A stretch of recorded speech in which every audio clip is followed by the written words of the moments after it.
Rasulullah tahu sebab terbaik yang akan mengantarkan beliau ke arah ajal yang mutamma, syahid tingkat yang terbaik untuk beliau.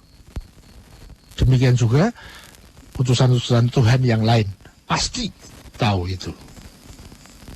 Ya, bahkan itu ditunggu, dicari, diikhtiari, diambil. Kenapa? Karena beliau tahu inilah satu-satunya sebab terbaik. Ini adalah laba tertinggi.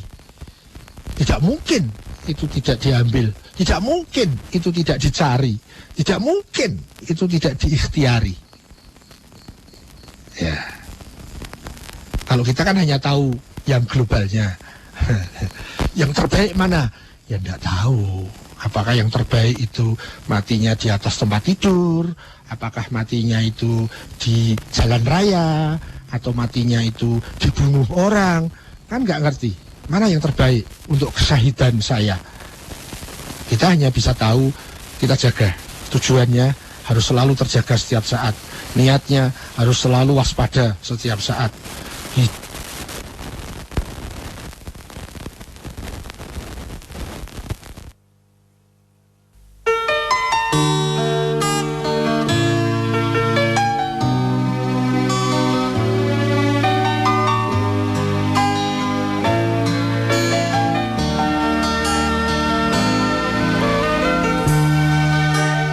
Ya, Ratu Dians, mohon maaf karena sedikit tadi terputus ya dengan Siwo Agus. Dan Assalamualaikum Siwo.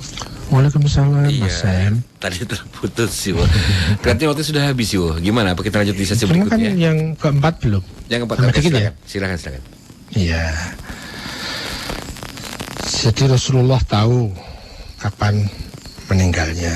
Bahkan beliau memilih sebabnya. Orang yang tabrakan mati itu definite atau non-definite? Itu non-definite. Dia husnul khotimah atau su'ul khotimah, itu juga non-definite. Orang itu sendiri yang menentukan. Pada saat tabrakan, tujuannya benar enggak? Niatnya benar enggak? Caranya benar enggak? Kalau benar, berarti tabrakan itu membawa dia husnul khotimah. Tapi meskipun dia mati di atas tempat tidur, bahkan di medan jihad, tapi kalau tujuannya salah, atau niatnya salah, atau caranya benar, maka tetap saja su'ul khotimah. Meskipun oleh masyarakat dia digelari sebagai pahlawan lah, digelari sebagai apalah. Tapi yang menentukan adalah dirinya yang mati itu sendiri. Tujuannya apa? Niatnya apa? Caranya apa? Ya, kalau salah satu dari tiga ini ada yang salah, maka dia su'ul khotimah. Tapi kalau tiga ini benar, dia mau sakit, meninggal tabrakan, meninggal kecelakaan, meninggal dibunuh orang, apapun. Pada saat tujuannya benar, niatnya benar, caranya benar, maka dia husnul khotimah, ending yang baik. Ya, dia akan hidup berikutnya lebih indah ketimbang hidup sebelumnya. Yang terakhir, kalau ada kematian yang tidak diterima, lalu dia kemana? Masalahnya ada kalimat tidak diterima. Apa maksudnya tidak diterima? Ini yang membuat sulit. Ya. Membuat bingung kalimat ini. Kata diterima ini loh. Juga ada yang membuat bingung. Mati itu adalah kembali kepada Tuhan. Ini juga bikin bingung. Yang enak tidak bingung adalah mati itu adalah transisi menuju kehidupan berikutnya. Entah dia diterima atau tidak, itu malah bikin bingung.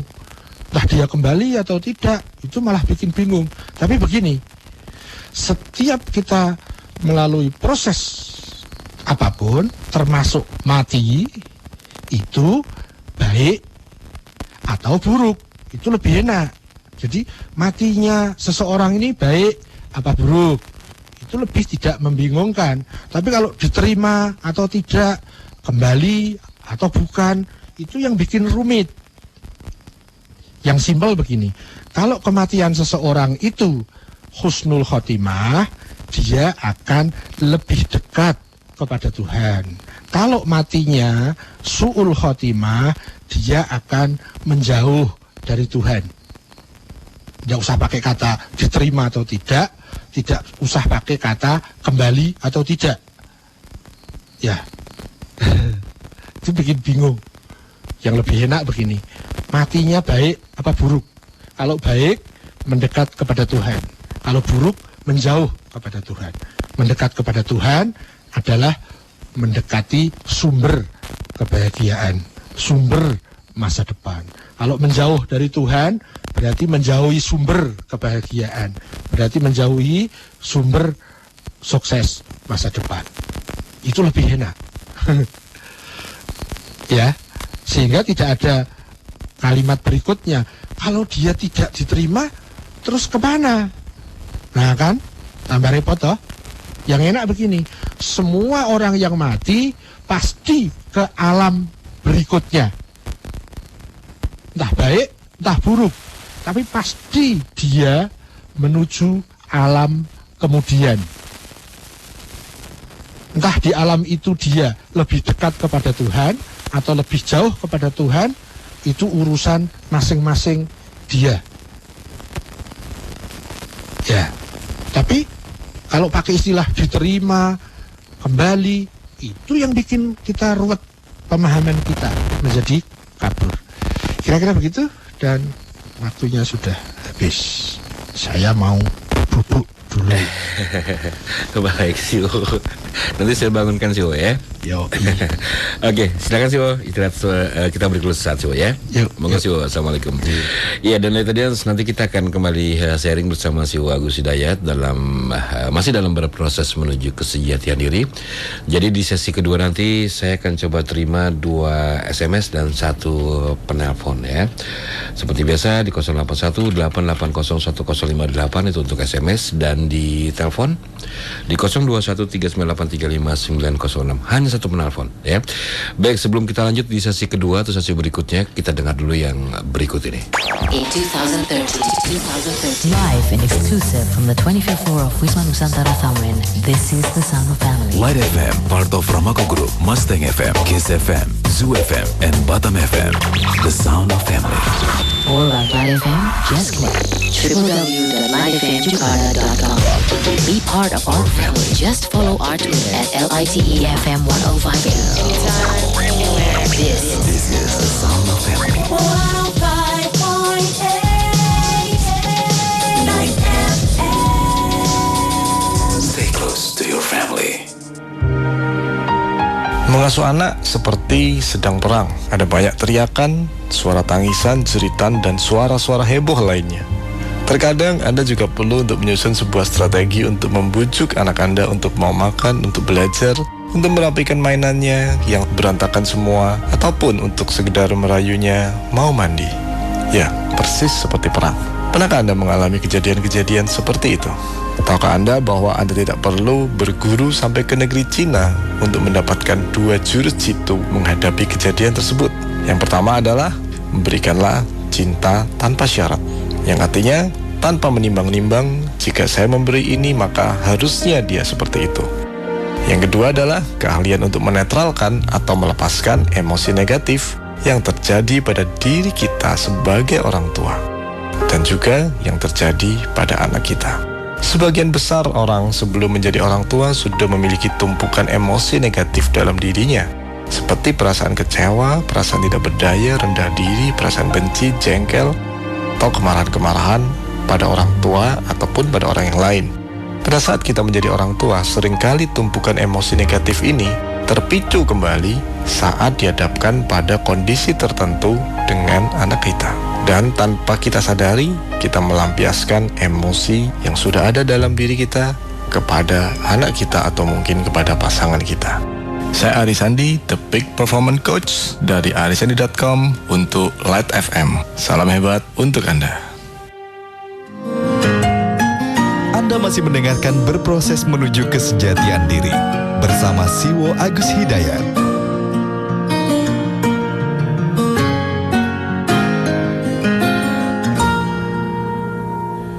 Assalamualaikum warahmatullahi wabarakatuh.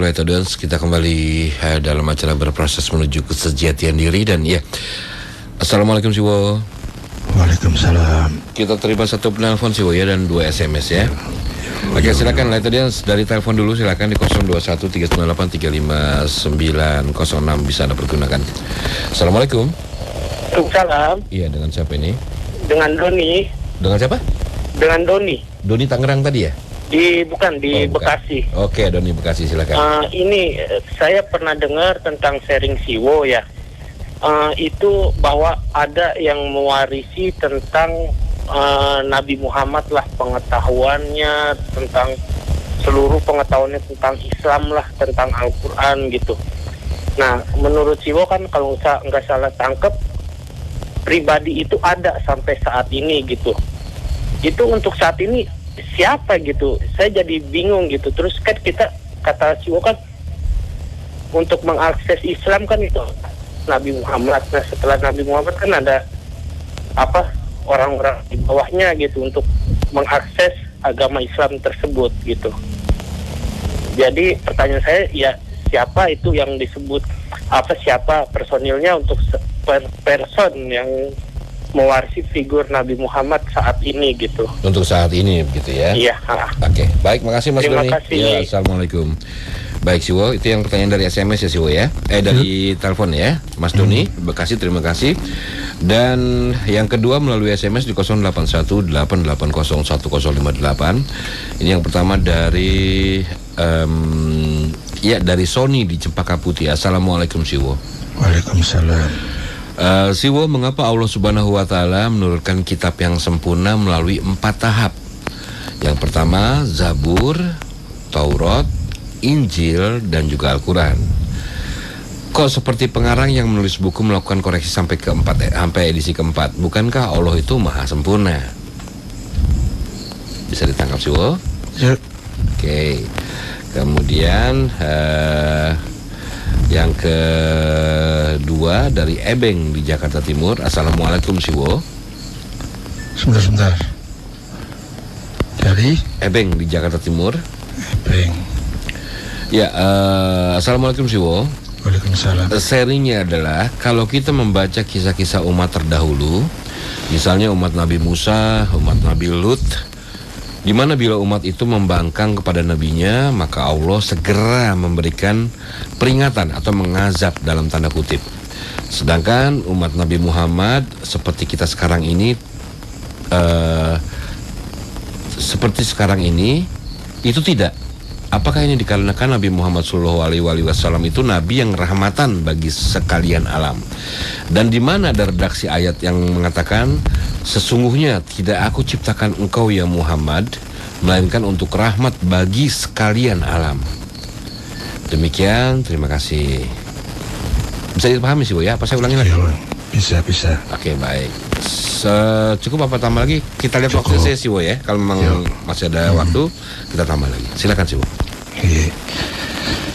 Kita mulai dari Mas Doni sama Doninya.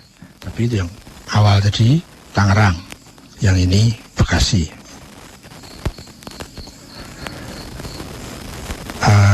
Yang diangkat oleh beliau, kalau ada pewaris Nabi sebagai rujukan Islam yang paling tahu tentang Al-Quran, yang paling tahu tentang Islam yang bukan relatif, tapi Islam yang Islam, bukan Islam yang menurut kita, tapi Islam yang menurut Quran. Ya, itu dalam bahasa teknis disebut sebagai al-ulama'u warasatul anbiya. Ulama-ulama pewaris nabi-nabi. Ya, siapa itu? Kalau ketemu dia, ketemu beliau, kan beres. Nggak perlu ada ahli tafsir, nggak perlu ada ahli fikih, nggak perlu ada ahli hadis, langsung bisa akses beliau, selesai kan?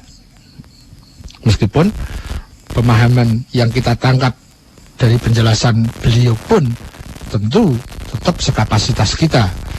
Ya, tapi paling tidak merujuknya kemana kan jelas. Ya, tidak merujuk asal-asalan loh. Merujuk tentang fikih kepada ahli fikih itu benar. Tapi kalau kita bisa akses ke ulama warasatul anbiya, itu lebih benar. Dan pada kasus itu ahli fikih nggak dibutuhkan. Merujuk tentang tafsir kepada ahli tafsir itu benar.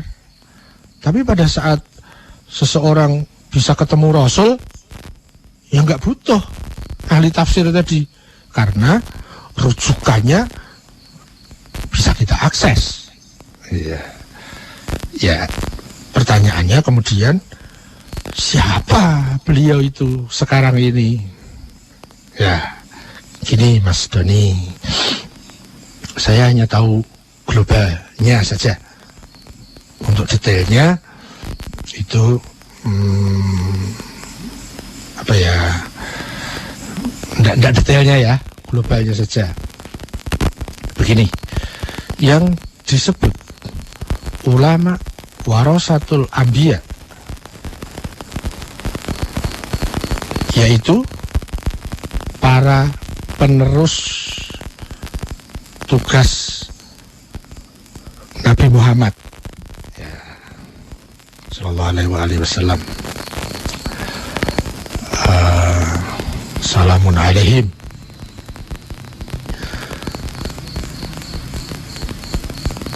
Sebagaimana yang sudah didekretkan di dalam lafaz sholawat. Ya, di dalam lafaz sholawat yang utuh, ya, tidak sebelum diputus. Karena sekarang banyak yang diputus. Sholawat yang utuh itu kalimatnya adalah Sallallahu ala Muhammad wa ali Muhammad, atau redaksi yang lain Allahumma sholli ala Muhammad wa ali Muhammad, atau redaksi yang lain Allahumma sholli ala Sayyidina Muhammad wa ala ali Sayyidina Muhammad, atau dalam redaksi lain Sallallahu alaihi wa alih. Ya, tapi kalau yang saya temukan di masyarakat banyak yang diputus. Misalnya Allahumma sholli ala Muhammad titik, wa ali Muhammadnya nggak ikut. Redaksi lain Sallallahu alaih wa alihnya tidak ikut. Allahumma sholli ala Muhammad titik, atau Sallallahu ala Muhammad titik. Jadi wa ali Muhammadnya atau wa alihnya itu tidak ikut. Ya, itu di masyarakat banyak saya temui itu. Saya dulu merasa itu bukan problem, enggak ada masalah. Tapi setelah saya melanjutkan proses keilmuan saya, ternyata itu masalah besar. Masalah yang sangat besar bahkan. Jadi ada sampai nanti dalam bahasa teknis itu disebut sebagai lafadz sholawat batrok, sholawat yang diputus gitu ya. Nah, Al ulama warasatul anbiya, para penerus estafet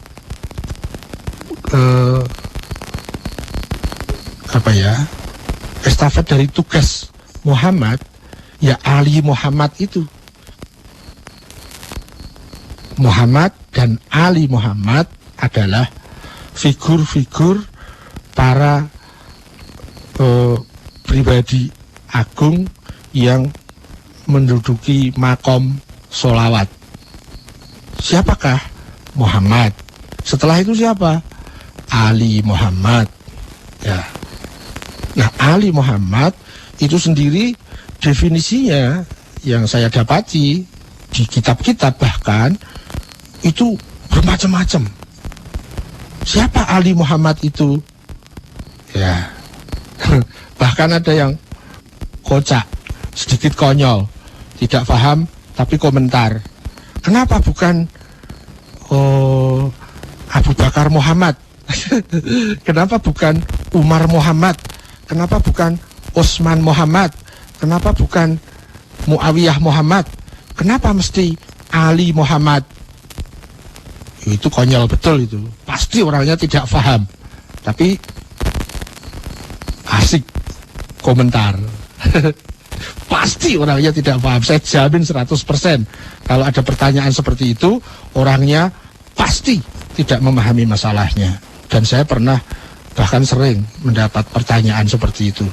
Kenapa kok Ali Muhammad, tidak Umar Muhammad? Ya, padahal kalau Ali Muhammad di sini itu pakai alif, bukan pakai ain. Kalau pakai ain itu Ali, itu nama Sayyidina Ali. Tapi di sini pakai alif, bukan pakai ain.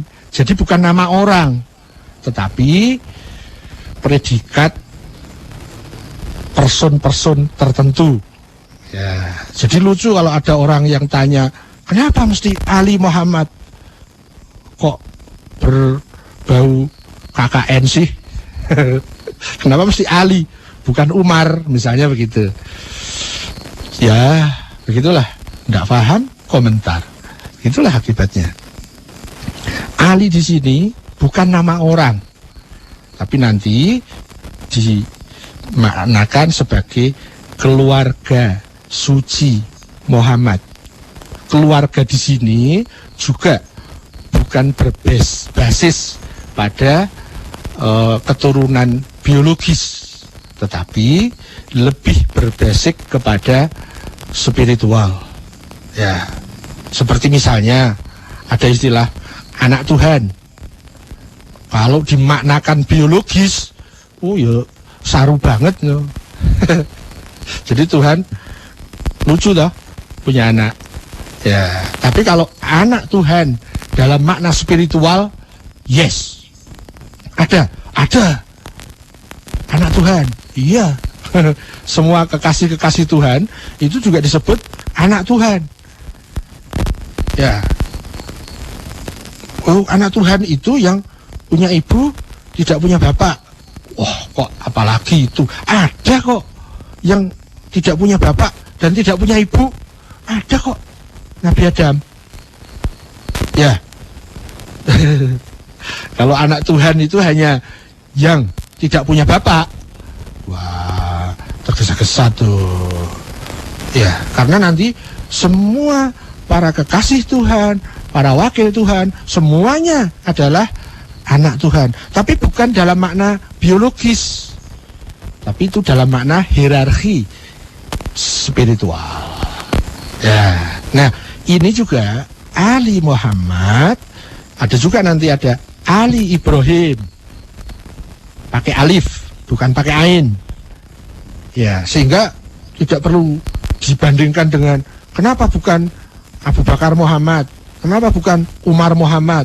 Loh, itu kan nama orang. Ali di sini pakai alif, bukan pakai ain. Bukan Sayyidina Ali nama orang itu, tapi keluarga suci Muhammad. Nah, masalahnya bagaimana memahami kalimat sholawat ini. Muhammad itu siapa? Ali Muhammad itu siapa? Ali Muhammad itulah yang saya pahami sebagai al-ulama'u warasatul anbiya. Beliau-beliau yang ada di dalam predikat ini, Ali Muhammad, merekalah yang disebut sebagai ahli-ahli Al-Quran pada zamannya masing-masing. Dia sebagai pewaris Nabi Muhammad. Tugasnya, kepemimpinannya, tanggung jawabnya, panutannya, ya. Jadi dia penerus tongkat estafet sang Rasul. Tapi bukan masalah politik ini, bukan masalah kekuasaan, tetapi basicnya adalah spiritual. Meskipun yang spiritual kadang-kadang juga terkait dengan sarana-sarana material, tapi substansinya ada pada kepewarisan spiritual. Ya, saya kira hanya itu yang bisa saya sharingkan. Mas Doni di Bekasi, serius telepon saya. Ya, saya di sini hanya bisa global aja, Mas. Kita lanjut ke Mas Sony di Cempaka Putih. Mengapa Allah menurunkan kitab suci ada 4 edisi? Wah, ini kok kayak sinetron aja, ada pakai episode. Padahal kan Allah itu sempurna. Ya, kita basicnya dari situ ya, Mas Sony. Allah itu sempurna. Saya mau tanya, kalau sesuatu yang sempurna, dia melakukan sesuatu, itu actionnya sempurna apa tidak? Ya kan? Ya pasti sempurna. Kalau sempurna, kenapa mesti harus pakai 4 edisi? Baru di edisi keempat, kitab sucinya sempurna. Nah, kalau saya punya pemahaman tidak begitu, Mas Sony. Semua agama yang diturunkan untuk manusia, semuanya adalah benar, semuanya adalah sempurna, sesuai dengan kebutuhan zamannya. Ya, jadi disebut ada 4 agama. Apakah semuanya benar? Ya, semua dari Tuhan, semua benar. Apakah sempurna? Ya, semua dari Tuhan, semua sempurna. Meskipun nanti kesempurnaan itu terkait dengan pandangan dunia masing-masing. Pada saat zaman tertentu, maka kesempurnaan yang dibutuhkan tertentu sesuai proporsionalitas pada tertentunya. Agama B, apakah agama B juga benar? Ya dong, benar dong, dari Tuhan kok. Apakah sempurna? Sesuai sempurna, sesuai proporsionalitasnya. Edisi ketiga, keempat, sempurna. Semua sempurna. Semua yang dari Tuhan, agama dari Tuhan, sempurna. Semua kitab suci dari Tuhan, sempurna. Semua wahyu yang dari Tuhan, sempurna. Proporsional, sesuai dengan kondisi, situasi, realitas tertentunya. Ya, di sini yang menjadi masalah adalah bagaimana kita mempersepsikan tentang kesempurnaan itu. Kalau kita punya persepsi, wah ini untuk menuju kesempurnaan, yang sempurna itu yang keempat, maka edisi pertama tidak sempurna dong. Apalagi sampai lebih ekstrim. Yang paling benar itu edisi keempat. Edisi 1, 2, 3 salah. Nah ini lebih ekstrim lagi. Memang Tuhan pernah menurunkan kitab suci yang salah. Memang Tuhan pernah menurunkan agama yang salah. Itu masalahnya. Jadi kasus ini adalah kasus tauhid. Pada saat pandangan dunia kita tentang tauhid semakin cermat, maka kita juga akan semakin cermat dalam mempersepsi wahyu-wahyu Tuhan, wakil-wakil Tuhan, agama-agama Tuhan.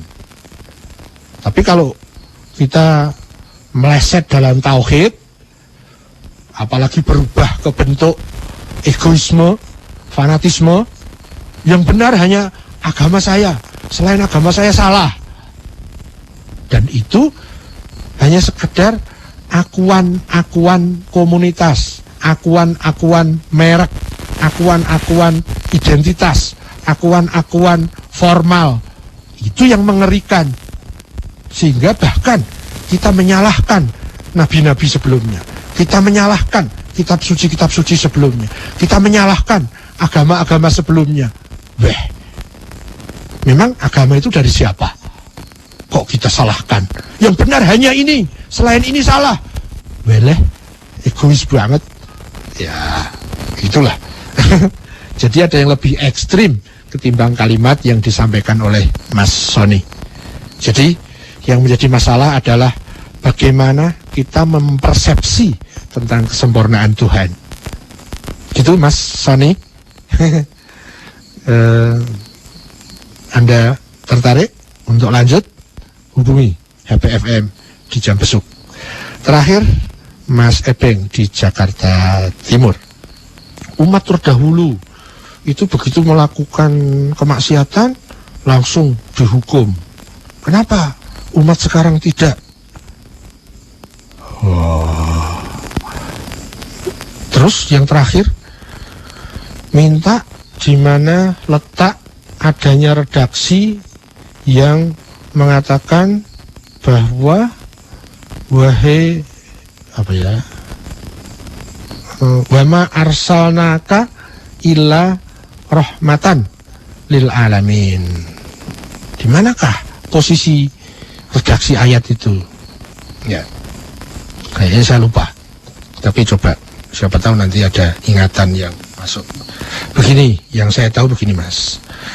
Kalau kita mempelajari sejarah apapun, apalagi semakin lama sejarah itu, yang kita pelajari itu hanya simpul momen-momen yang sudah terakumulasi pada titik-titik simbolnya, titik-titik apa yang disebut ya?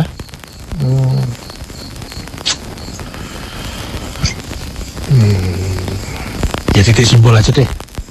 Titik-titik kesimpulan. Kita ini membaca sejarah, itu yang kita baca, kita pelajari, itu hanya pos-posnya, bukan kejadian detail. Sehingga punya kesan, wah ini berbuat kesalahan.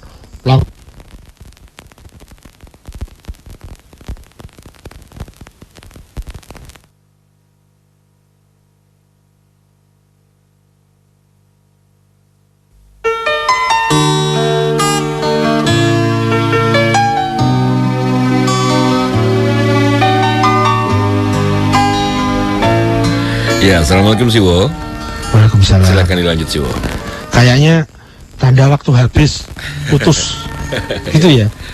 Ya tapi saya kira diselesaikan, mudah-mudahan tidak ada masalah. Silakan.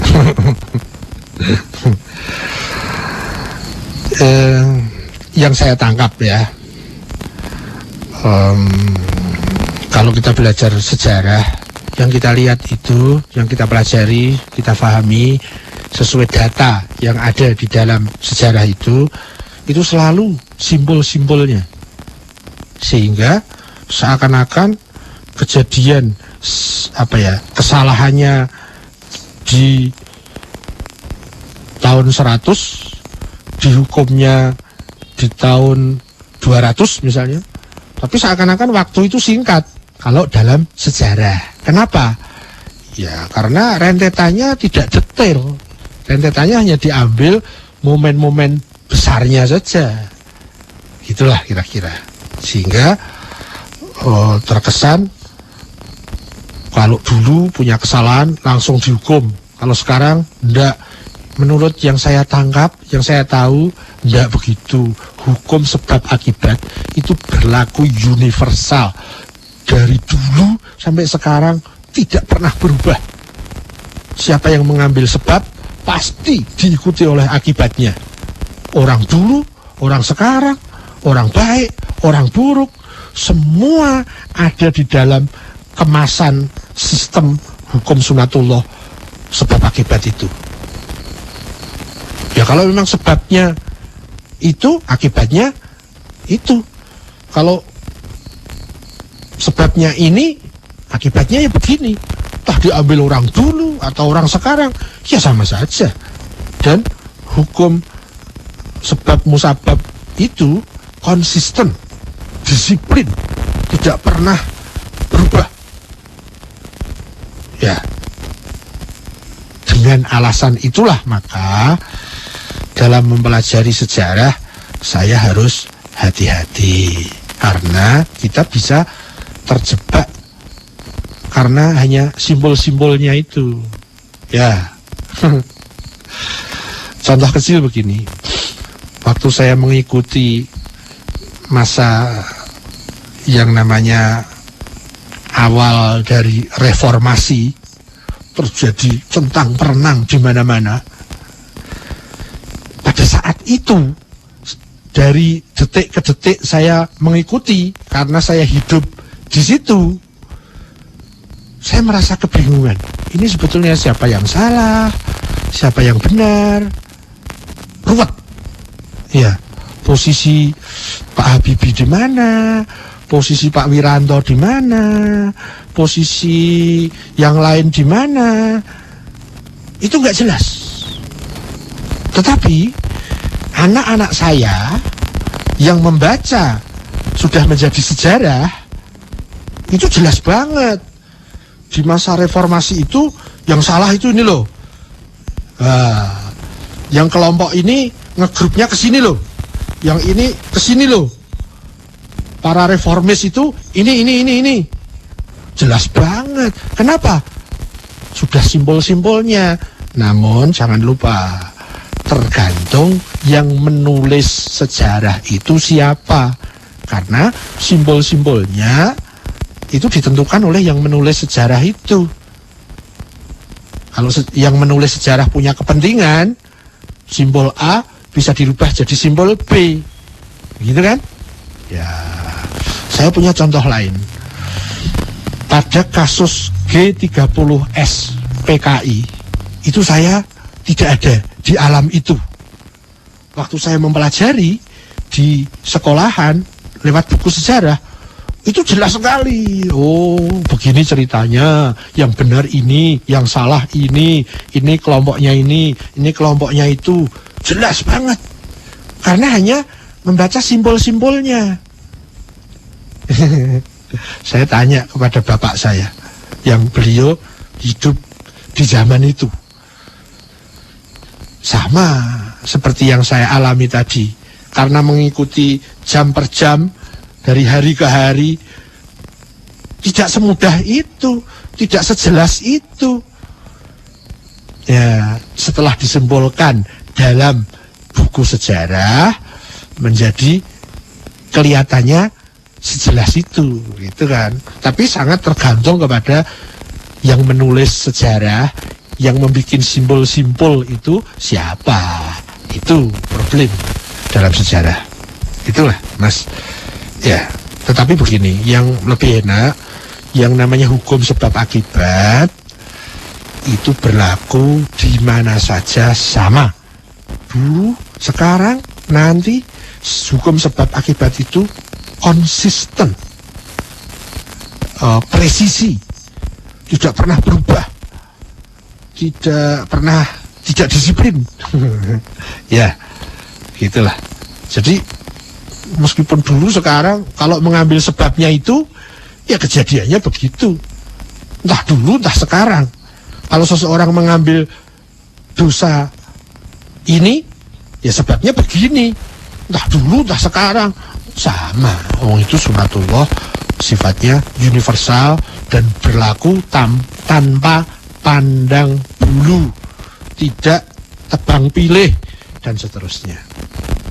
Untuk redaksi tentang wama arsalnaka illa rahmatan lil alamin, saya lupa ya. Kalau tidak salah itu di surat Al-Anbiya ayat 27, kalau saya tidak salah ingat. Jadi kalau saya salah, bukan letaknya yang salah, tapi saya yang salah, saya yang lupa. Tapi secara tiba-tiba itu saya ingat, tapi ingatan saya tidak terjamin. Wama arsalnaka illa rahmatan lil alamin. Coba Al-Anbiya 27. Dan kalau itu salah, salahnya saya, ya. Ya, bos rampung ya. Iya sih, Wo. Wes, entar. Iya sih, Wo. Ya, teman-teman semuanya, terima kasih partisipasinya. Mohon maaf atas kekurangannya. Semoga kita dipersaudarakan selalu dalam berproses menuju Tuhan, berproses menuju kesejatian diri. Semoga kita selalu memperketat jalur hidup kita dalam jalur berkah Allah, Tuhan yang Maha Esa. Pamit. Assalamualaikum warahmatullahi wabarakatuh. Waalaikumsalam warahmatullahi wabarakatuh. Terima kasih Siwa Agus Hidayat, dan insya Allah minggu depan di jam dan waktu yang sama Anda semua masih bisa sharing bersama Siwa Agus Hidayat dalam berproses menuju kesejatian diri. Dan Late Audience, terima kasih untuk kebersamaan Anda. Mohon maaf untuk keterbatasan waktu dan juga kekurangan yang kami miliki. Insya Allah kita ketemu lagi di lain yang kesempatan yang lebih baik ya. Akhirnya saya Onyx mohon diri. Wabillahi taufiq wal hidayah. Wassalamualaikum warahmatullahi wabarakatuh. Terima kasih. Anda sudah mendengarkan Berproses Menuju Kesejatian Diri bersama pemikir spiritual Siwo Agus Hidayat.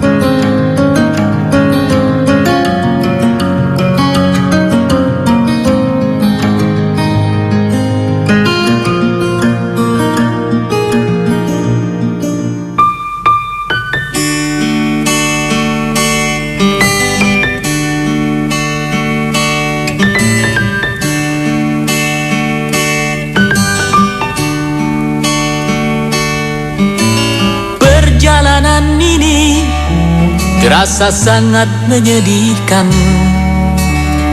Sayang engkau tak duduk di sampingku.